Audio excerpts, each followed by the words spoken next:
This is an ongoing full mouth reconstruction case. In this first part, I'm performing endodontics on the maxillary first and second molars.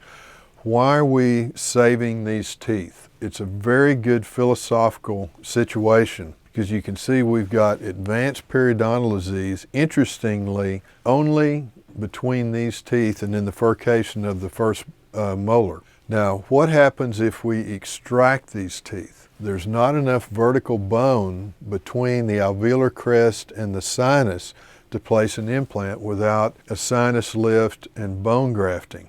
That's a big procedure. The teeth are not mobile because they're tri-rooted teeth. They have 3 roots, so it's stable like a stool. We've got some calculus built up here, and so the patient does not want a removable appliance, which is the only other option if you extract them and you don't want to do a maxillary sinus lift and bone grafting. So it was decided, because these teeth were hypersensitive, you'll see in the photograph here in a minute that there's lots of gum recession and then the bone loss here in the interproximal area, that we would perform endodontics on the teeth and save the teeth as long as we could. And we'd also perform periodontal surgery, which I'll show in a forthcoming video. The reason, again, we're doing the endodontics and saving these teeth is the patient did not want to go through a maxillary sinus lift and bone grafting, and she did not want a removable partial denture. The teeth are stable, they're not mobile. I've had success in the past if you can get rid of the pocket here in the this interproximal area and keep it nice and clean and have regular cleanings. I have saved teeth like this for many, many years. And the other reason is, if this periodontal disease did advance, it's not affecting anything but these 2 teeth. So we really don't have anything to lose but the patient spending a little money if we were to lose those teeth later on. In my mind, these teeth really have a good long-term prognosis with endodontics, periodontal surgery to remove the calculus and do a little bit of grafting right here, and crowns on the teeth because they also had large mercury amalgam fillings. So this video is on endodontics on these 2 teeth. You can see we've got large mercury amalgam fillings. This first molar had fractured. We've got a big crack on the mesial of the second molar. This is one of the reasons I don't like large composites or mercury amalgam fillings, because they don't support the cusp of the teeth. You can see the big cracks on the bicuspid here. We're going to crown that tooth in a forthcoming video when we're veneering the maxillary anterior teeth. So we're going to perform endodontics on these teeth and place crowns on the teeth. In this video, I'll just be performing the endodontics. See here are the teeth. We've got lots of gum recession. You can see the patient was a big grinder, and Bruxer at night did not have a night guard. I'm a big fan of night guards. Most of my patients receive a night guard when they've stopped growing. With girls, that's about 16, and boys in their low 20s. Painless and profound local anesthesia. Now remember, if you're doing something significant like endodontics on a tooth, or a full crown prep on a younger, or really someone that's not 70 or 80 years old, if you don't give or extracting a tooth, if you don't give the patient an intraligamental injection, that tooth is probably not going to be profoundly numb. To watch that video in the library of dentistrymasterclasses.com. So this is an intraligamental following a infiltration. Then this rubber dam technique, to me, is magnificent. It's not the one you learned in dental school. This takes about 15 seconds to place because you don't have a strip between every tooth. The problem with the conventional rubber dam technique is it's such a pain to place, and you've got to deal with those strips, interproximal strips between the teeth, that most dentists don't use rubber dams. I use a rubber dam on almost everything because it's so quick, it's so easy, and it's 99% as effective as the conventional technique you learned in dental school. See, I just pop, it's on. Watch that link. So see, there's no strips in between the teeth. So here are the teeth. You've got an assistant helping you. It's going to capture all the pieces. It's going to keep the patient's tongue and lips and cheeks out of the way. The water is going to be contained here and the assistant's aspirating, so it's 99% as effective as the conventional rubber dam technique. Is it perfect? Well, probably not perfect. There may be a little water dribble through or something like that, but it's very, very effective. So the first thing we do is measure the length of the teeth. So we've got a close approximation on a periapical radiograph of the length of the roots. Then I'm using a 330 carbide burr to access the pulp chamber. Like I said, both these teeth were hyperemic, extremely sensitive to cold.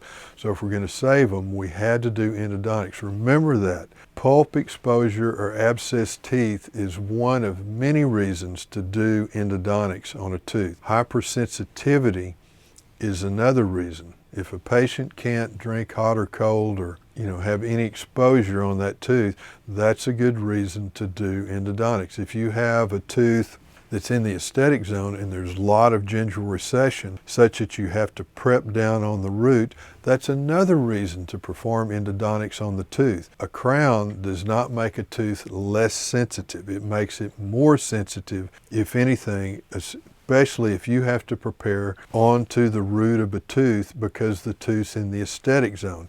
Now in this case, with these teeth, they're not in the aesthetic zone. So I'm going to do a supragingival preparation and keep the preparation in enamel. That's always a preference if you can, but if you have to prep onto the root of the tooth, you better think about endodontics, because the patient will forgive you and understand if you tell them ahead of time this tooth is going to need endodontics. If you place the crown and have to go back later and charge them more and make a hole in their brand new crown, they're not going to appreciate that. So remember, if you tell somebody something ahead of time, it's a reason. If you tell them after the fact, it's an excuse. You can see the big cracks on the bicuspid. We're going to crown those teeth at a later appointment. Now this is a coarse football diamond, and I'm using that to open the access opening because you want direct access to each of those canals. Dr. Alex Flory taught the endodontics course at my teaching center in Dallas, the Center for Aesthetic Restorative Dentistry, for many, many years. And that was one of the points Alex always made, was you want direct access to the canals. You don't want to have to bend a drill or a file this way to get into a canal. You want to go straight into it. So I'm opening that up with this coarse football diamond so I have direct access to the canals. Set the stage for success with your access opening. Be sure you've got plenty of space to access the canals. Now I'm reducing the occlusion. I'm doing all this before I actually start the endo. How much am I reducing the occlusion? About 2 millimeters. I like about 2 millimeters of space for the crown. Some people say 1 millimeter. Well, millimeters is really testing the technician, and there's just so many things that could be a problem if you're only reducing the occlusion a millimeter. If you reduce it 2, the tooth doesn't know the difference. The technician's got plenty of room. So this is an occlusal reduction burr. Now I'm back to the access opening. You can see the bleeding. These are vital pulps. We've accessed the pulp chamber. And now I'm just removing the pulp chamber. Then I'm going to come back. This is just connecting the canals in the coronal part of the pulp chamber. Now this is a 30 gauge needle, and I'm just re-anesthetizing the nerve.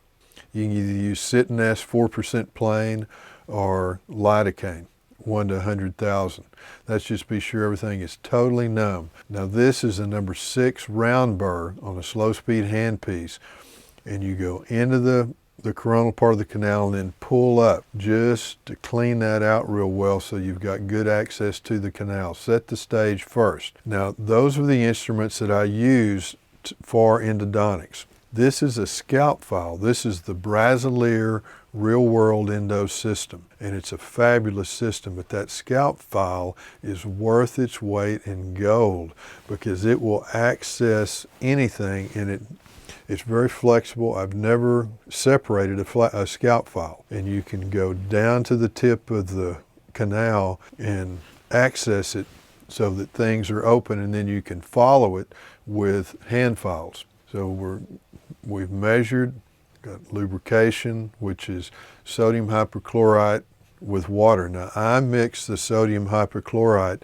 3 parts water to 1 part sodium hypochlorite. 3 to 1. Water is 3, sodium hypochlorite is 1. There's a reason that a lot of endodontists use straight sodium hypochlorite. That's great unless you have a sodium hypochlorite accident, which means that sodium hypochlorite gets into the inferior alveolar nerve canal.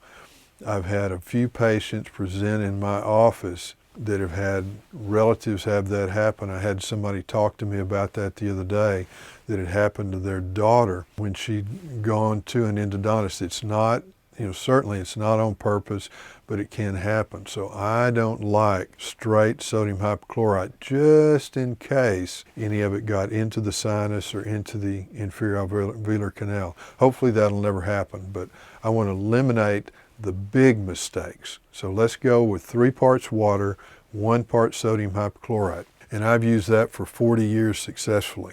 So we're back to the scalp file. Now what I like to do is have 2 hand pieces. With one hand piece, I keep the scalp file in the hand piece, and with the other one, I change the drills. And I keep going back and forth to the scalp file just to be sure the canal is patent. So I've measured each of these canals preoperatively on the application on my computer to know the approximate length of each of the canals. So I'm going back and forth with the 2 hand pieces with the scalp file, and then I'm going to use these drills. Now normally I use the medium drills. This is 25, 30, 35, and 40. And I would say 90% of the endo I do, I use these canals.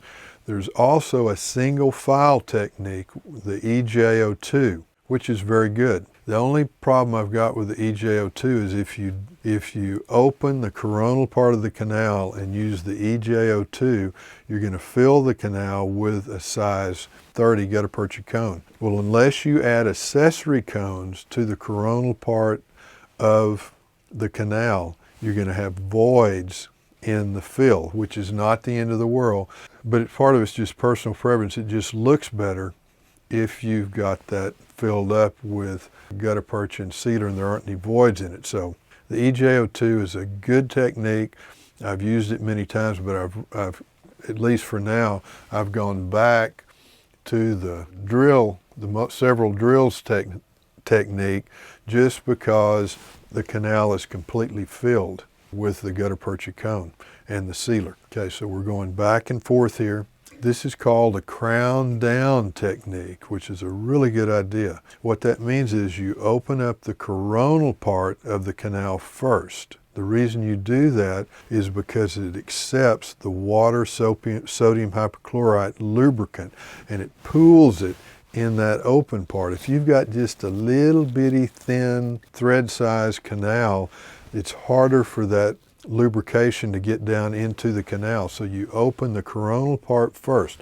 Now, whenever you're using these drills, it's very important you don't put any pressure on the drill, just barely any pressure, because you don't want to notch the inside of the canal. If you do, every drill will stick in that notch and you'll have a hard time getting to the apical part of the canal. So start with, in this case, I'll start with a size 40 and gently go down into that lubricated canal and open it. Just get that going. Then I'm going to come back with a hand file very quickly. See, this is probably a 40, and I'm just opening up the coronal part so I can have that lubricant pool in that little depression. So just opening it up, I'm putting no pressure on it, then I'm lubricating again.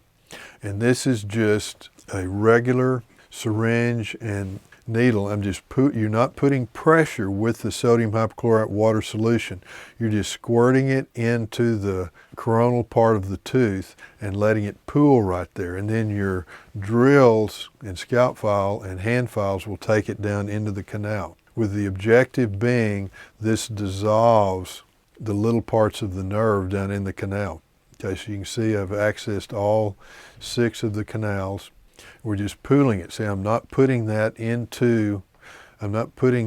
syringe tip, that needle tip, into the canals. I'm just pooling it up here in the top and letting everything float to the top. Now I'm going back and forth with the scalp file, just to be sure the canal remains patent. So I'll use a drill and then I'll come back with the scalp file. You want to have 2 hand pieces so you don't have to keep going back and forth. I've not done very much with the drills at this point. I've just opened up the coronal part. Let's talk about file separation or drill separation.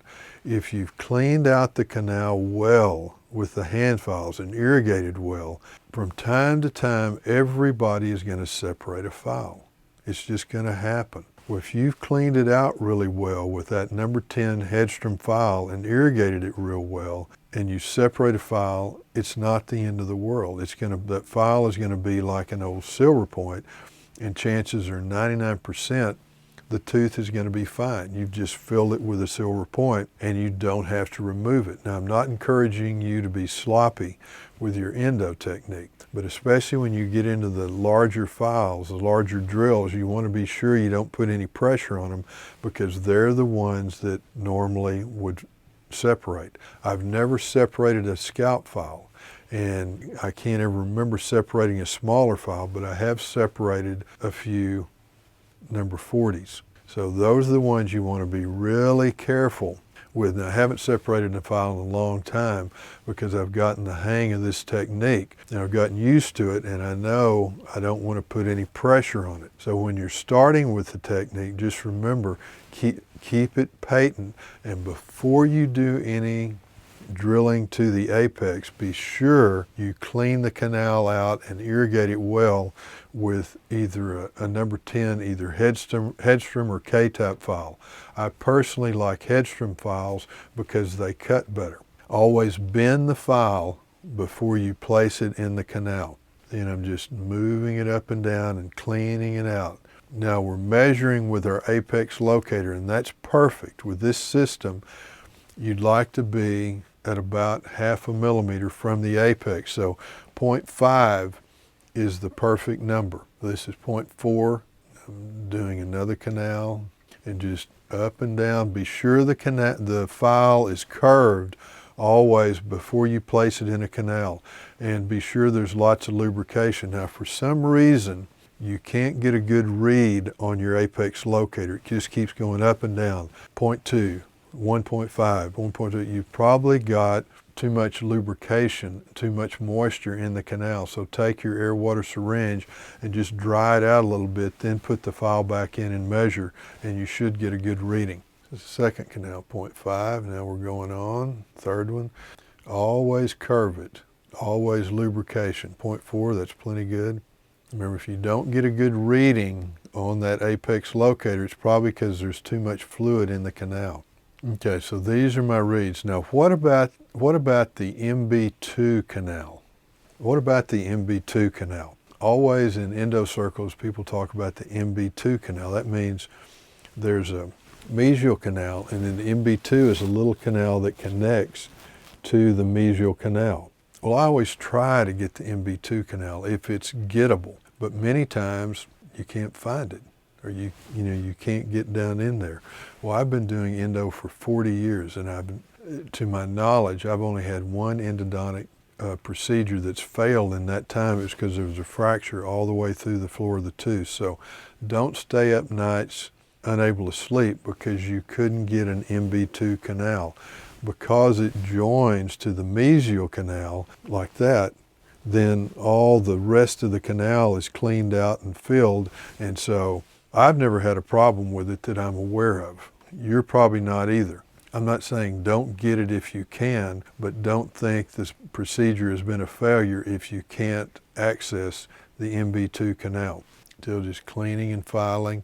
So the objective of this procedure is you want to open up the coronal part of the canal first so it can hold the lubricant. And then you're going to take the lubricant down into the canal with the hand files and the drills. So you start with with a 40, and then once you've accessed that and you've opened up the coronal part of the canal so it'll hold the lubricant, then you've gotten the scalp file to go to the apex of the canal. Then you come back with the headstrom number 10 hand file and curve it and clean that canal out and irrigate it really well.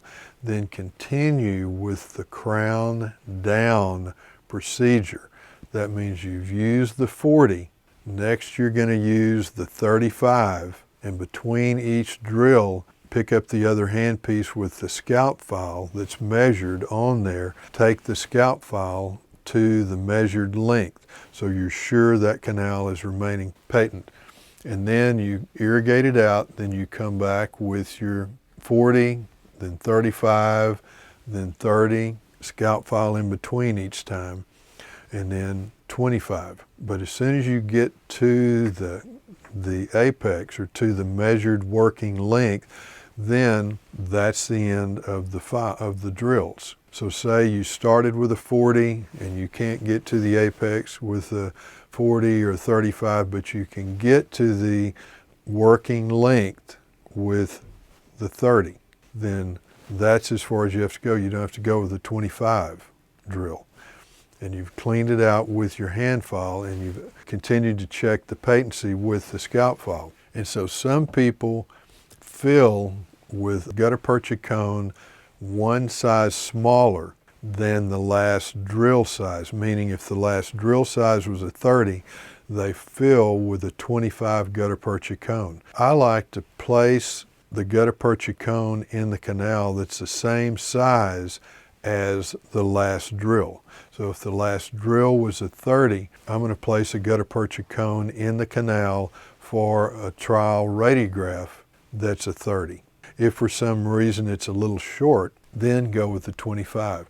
Because remember, the thing that seals the canal is not the gutta percha cone, it's the sealer. Dr. Flory made this very clear to us in his endo seminars, that the gutta percha cone is just to press the sealer out into all parts of the canal and to fill the bulk of the canal. But the thing that seals it is the sealer. Opening the coronal part, filing, irrigating. The main part of an endodontic procedure is the cleaning of the canal. I had a chairman of the endodontic department when I was in dental school said, and don't take this literally, but he said, if you clean a canal and irrigate it well, you can fill it with horse manure and it will work. Now, you certainly do want to fill it and seal it well. We don't want to be sloppy, but the point is the cleaning and irrigating is the main point as I understand endodontics. And the other part is I like the 3-to-1 water to sodium hypochlorite, just because you don't have to worry about a sodium hypochlorite accident. Many endodontists will dispute that and say, no, use straight sodium hypochlorite, but if you get any out the tip of the tooth of the canal, there could be a problem. See, so don't put the tip of this needle and syringe in the canal. You're just filling it up and floating everything to the top. So you want to open that coronal part so it's good and open, that will hold the lubricant. And then we're going to crown down as we open it. Once we've hand filed it to clean it out real well and irrigate it real well, then we're going to go crown down with the 40, 35, 30, and 25 and the scalp file in between every drill to be sure the canal is patent. I can't stress how important it is to use those hand files first, that number 10 headstrom that's curved with lots of lubricant to clean it out and irrigate it out. Just in case you separated a file, it's not the end of the world. You've just filled it with a silver point because you've cleaned everything out. But if you start with a drill and you separate a drill before you've cleaned it out, then it's probably of consequence that you remove the drill that's separated in the canal, and that's not an easy thing to do. And you can compromise the tooth or damage the tooth if you perforated trying to remove the separated drill from the canal. So main thing is don't put pressure. When you're using a drill, the technique Dr. Flory taught us was go into the canal till it has a little pressure, then pull it back up. Into the canal, has a little pressure, pull it back up. Into the canal a third time, there's a little pressure, pull it back up, and then stop with that drill. Then you're going to go to the next size down. Say you started with the 40, in, out, in, out, in, out. Then you're going to go back with your scout file and irrigate, and then you're going to go with the 35, again, 3 times, in, pull it back out, in with a little pressure, pull it back out, in with a little pressure, pull it back out.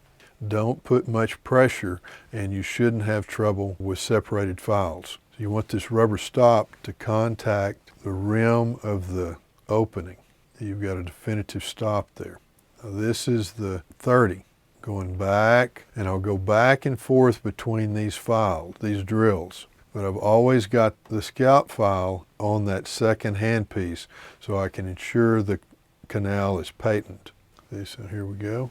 Now I'm irrigating out the sodium hypochlorite water solution and any little bits of anything with a 30 gauge syringe, and this is local anesthetic in the syringe. Several of you have asked me in the comments, what's the significance of the local anesthetic? Nothing. There is no significance of local anesthetic. It just happens to be the liquid that fits into the syringe. The significance here is the 30 gauge needle. An endodontist taught this technique at my teaching center years ago, and you're not putting pressure in the canal with the needle tip. You're just putting it just in the opening, and now you've crowned down the canal so it's open at the top and thinner at the bottom. So if you just put the anesthetic in the top with just a little bit of pressure, but don't put the needle tip in a bind in the canal, it'll wash all the debris and the sodium hypochlorite out of the canal. So the 30 gauge needle is the significance of the needle with the local anesthetic. If you could put water in the local anesthetic carpule, that would be fine. It would work just as well. You're not trying to anesthetize the tooth. So here are my canals. Now I'm placing the gutta percha cones. In this case, I've gone with 25s in the buccal and 30s in the palatal. And you cut them off, and then we take a trial file or trial cone radiograph. You can see they're perfect. Then we're going to irrigate again with the 3 parts water, 1 part sodium hypochlorite solution. And this is a 10 cc syringe with just the needle that comes with it. No pressure in the canal. You're just filling up the pulp chamber and floating everything to the top. Then I'm following that with this 30 gauge needle and local anesthetic. And again, the local anesthetic is of no consequence. It could just as easily be water. I just want to rinse out that sodium hypochlorite solution and any little bits of debris. No pressure in the canal. Just put the tip in the coronal part of the canal and float everything to the top. All right, then I rinse it with water from my air water syringe, and then take air blower in my air water syringe and just blow it gently, just to get the bulk of the fluid out. Because otherwise, if you're trying to get all that out with your paper points, they'll soak up immediately. So irrigate with the water, and then take your air syringe and just blow it generally dry, but don't desiccate it, because you don't want to put pressure down into the canals, just to get rid of most of that fluid. Then I'll use 2 or 3 paper points per canal. Hopefully it's nice and dry. Now what if you instrumented a little bit past the tip of the tooth and you've got bleeding? Well, this was what was taught by the endodontist that taught the endo course at my teaching center. Dry it the best you can, but go ahead and fill it.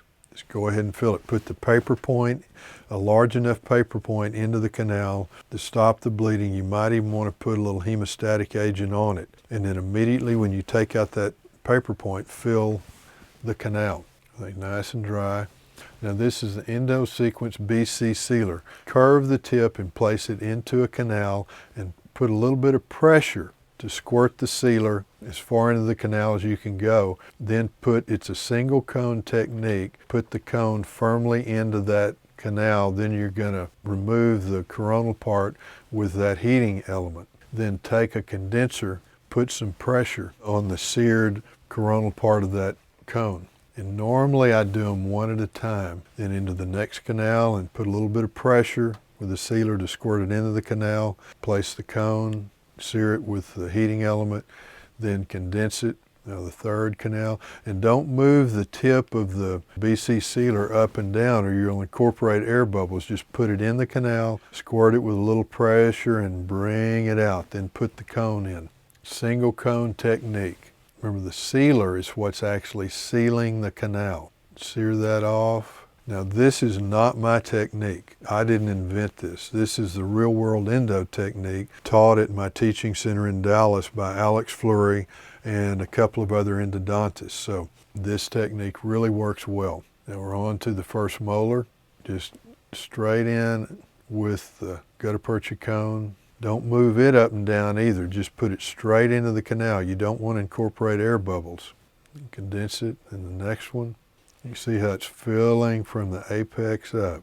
And some people like to put the sealer on the gutta percha cone. I like to put it into the canal and give it a little pressure just so you may get that little pop through the apex of the canal. That's perfect when you have just a little sealer going out the tip of the canal. What if you have a significant amount of sealer go out the tip of the canal? Well, you don't want a gallon, but if you have a little bit out the tip of the canal, it's not going to hurt anything because it's going to dissolve or be absorbed or go away. It's not going to damage anything. Again, not encouraging poor endo technique, but things are going to happen. Now this is IRM, and you mix it dry.